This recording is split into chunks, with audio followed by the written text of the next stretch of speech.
Hey Divas, this is Miss Tina B, and you're watching DejaFitBeauty Vlogmas 2017.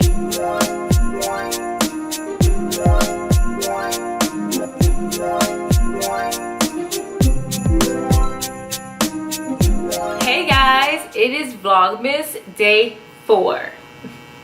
So on my Instagram, I asked you guys if you wanted to know how you can lose weight while still eating fatty foods. Most of you said yes. I had like 2 people that said no. Whatever, I'm gonna tell y'all anyway. If you're not following me on Instagram, go ahead and follow me at DejaFitBeauty. I also have a fitness channel where I post mostly just fitness videos. It's called DejaFitBeauty_fit. So for those of you who wanted to know how to lose weight while eating fatty foods, the way that you would do that is called the ketogenic diet. Now, if you've been following me on social media and a little bit on here, I've been mentioning it here and there. I actually have been I tried out the ketogenic diet a few months ago. And I plan on starting it back to get in shape for, well, not to get in shape for the new year, but my birthday is coming up in March. And I wanted to see if I could get my body in the best shape that I could get it in before I turn 30, so I can go into my 30s and like, damn, she's doing it in the 30s. Yeah. That's what I'm trying to do. So I'm gonna start back the ketogenic diet, and I just was wondering if anybody else would like to know how I'm going to use the ketogenic diet for weight loss. So first of all, let me make a disclaimer. I am not a ketogenic diet expert. I have done tons and tons and tons of research on the ketogenic diet before I started to do the ketogenic diet. So I do have a lot of information on the ketogenic diet, more so than the average person, you know, because that's just me. I'm a nerd about certain diets. Like I've researched you know, the Atkins diet, the paleo diet, all these different diets. I'm really like a nerd on nutrition, and I love to learn how our body reacts to certain diets and nutrition. So it is a high fat, low carb diet. So you're going to be able to eat your fatty foods, as in your beef and your cheeses and things like sour cream and cream cheese and peanut butter, almond butter, nuts, all that stuff. You can eat all of this stuff on the ketogenic diet. However, you do have to give up your carby foods. So when I say you can still eat fatty foods, I'm saying fatty foods but low carb foods. So yeah, you can't eat pizza, you can't eat, things like that. You can't eat fried chicken. You can eat chicken. You can eat fried chicken, just not fried chicken with the batter. So pretty much the ketogenic diet literally hacks your body into burning fat instead of burning carbs. And the only way that I can explain this to you in a very simple way is that when you eat, your food turns into energy, right? Your food breaks down in your body, turns into energy. So usually carbs or sugar is turned into glucose, and your body uses the glucose as energy first. So before your body taps into fat for energy, your body likes to burn all of its glucose first. So when you have tons and tons of carbs in your body, those tons and tons of carbs will turn into glucose, which then the glucose, if it's not used, will turn into fat. And that's why you gain weight, right? However, when you are on the ketogenic diet, you pretty much are depleting your body of glucose, right? So your body doesn't have any glucose. So what your body does, your body is a very smart machine. Your body, you'll be surprised how efficient our body works. But when your body doesn't have any glucose, your body says, okay, I don't have any glucose, so now I'm going to tap into my fat as fuel. That process is called ketosis. So the ketosis is pretty much your body switching from burning glucose as fuel to burning ketones as fuel. You want to stick to meats, rich green vegetables, and things like nuts, some fruits. You can eat things, low carb fruits like strawberries, berries, avocados are great. You want to avoid grains at all times. You don't want to eat things like oatmeal and rice, pasta. Definitely can't eat it. So pretty much like anything with grains in it, you cannot eat it, or it will knock you out of ketosis.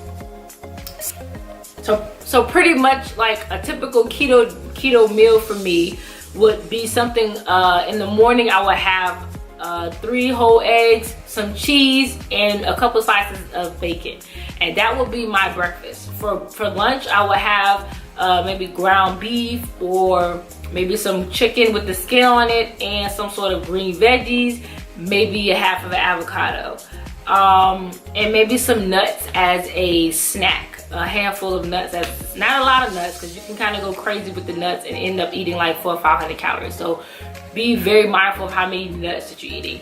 For dinner would be something sort of like lunch, some sort of meat, green vegetable, maybe some more avocado. Maybe I even have something like a taco salad with ground beef, lettuce, sour cream, avocado, you know, all of that. So yeah, that's pretty much like a typical keto diet for me. And sometimes, you know, if my fat is too low, you can add things in there like peanut butter or coconut oil, or things like that. So when you're on a ketogenic diet, when your body is trying to switch from burning glucose to burning ketones, you're gonna develop something that they call the keto flu. Because your body pretty much has to switch mechanisms, you know? So this is sort of kind of confusing your body. So what you will experience is sort of kind of, you know, you'll probably feel a little tired. If you work out, you'll notice that you probably won't have the same stamina during your workouts as you normally would. Sometimes you'll get headaches. But that's pretty much your body trying to switch over. But once your body makes that switch over to burning ketones, your body is pretty much like, it turns into like a fat burning machine, and the headaches go away. And actually your body, you have all this energy. Like I noticed that when my body switched over to ketones, I had limitless energy. I just felt great. But if you do develop the keto flu, a great way to remedy that is actually to drink chicken broth or some sort of broth. Because what happens is, the reason why you're feeling like that is because, I'm getting really scientific on you guys, so I know you probably zoned out by now. But the reason why you develop what they call the keto flu is because carbs hold a lot of water. So when you carbs hold a lot of water.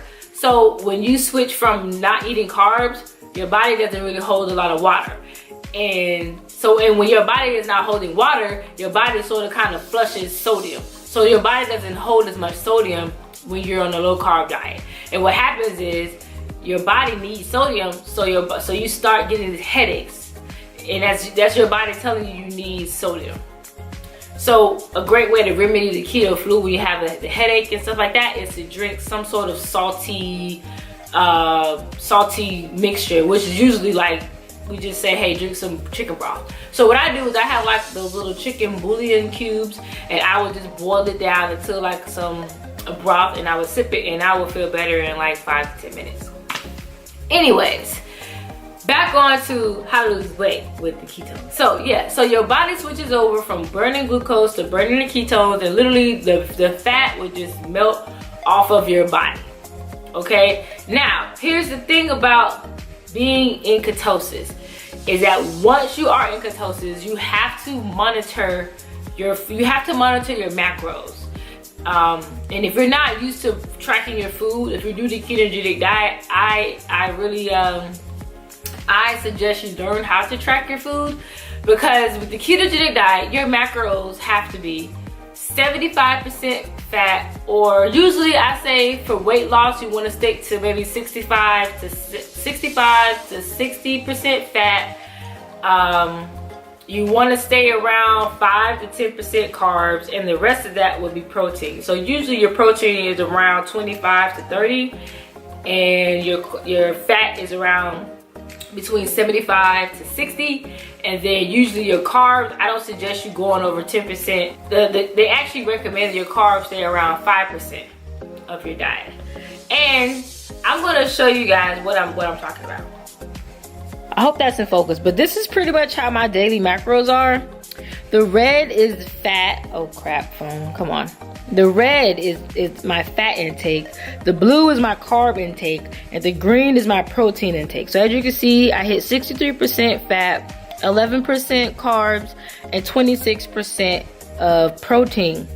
And that equated to 30 grams of carbs, 76 grams of fat, and 70 grams of protein. Now, I didn't hit my calories for the day on this day. On this particular day, I only had about 1,200 calories, and I was actually trying to hit 1,400 calories. So it's missing a few, but I just kind of wanted you guys to see the ratio of what I mean. To stay in ketosis, your macros have to be on point.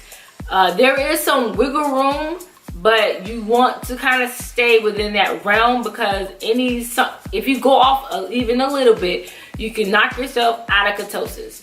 A lot of nutritionists and things like that, or some fitness professionals, they don't really understand keto. They don't recommend keto. They kind of talk bad about keto, but I've seen a lot of people, lose a lot of weight on the ketogenic diet. So the key takeaways for the ketogenic diet is the less carbs that you eat, the more your body will utilize your own body fat as fuel.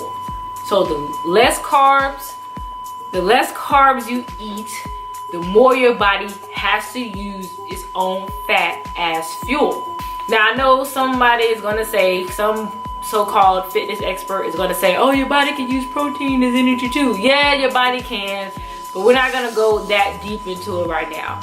This is just a very broad overview of the ketogenic diet. So if you are going to do the ketogenic diet, do your own research. Less carbs, more fat equals ketosis, okay? Less carbs, more fat, ketosis. Now, if you do end up eating a bunch of protein, your body could actually turn that protein into glucose, which is a process called gluconeogenesis, but we're not gonna go that deep. We're not gonna go that deep right now. There'll be more videos on the ketogenic diet as I learn more about the ketogenic diet. However, just remember the ketogenic diet is a very low carb, high fat, moderate protein diet. That's all you need to know right now. If you do want to try out the ketogenic diet, please do your own research before you try to do the ketogenic diet, as well as talk to your doctor about starting this diet. Because if you have like stuff like heart problems and you're diabetic and things like that, yeah, you definitely want to talk to a doctor. So I hope you guys enjoyed this really broad overview of the ketogenic diet. I'm gonna try to drop some articles in the description for you guys to read, do your own research on the ketogenic diet. And I will see you guys on Vlogmas Day 5. Bye guys.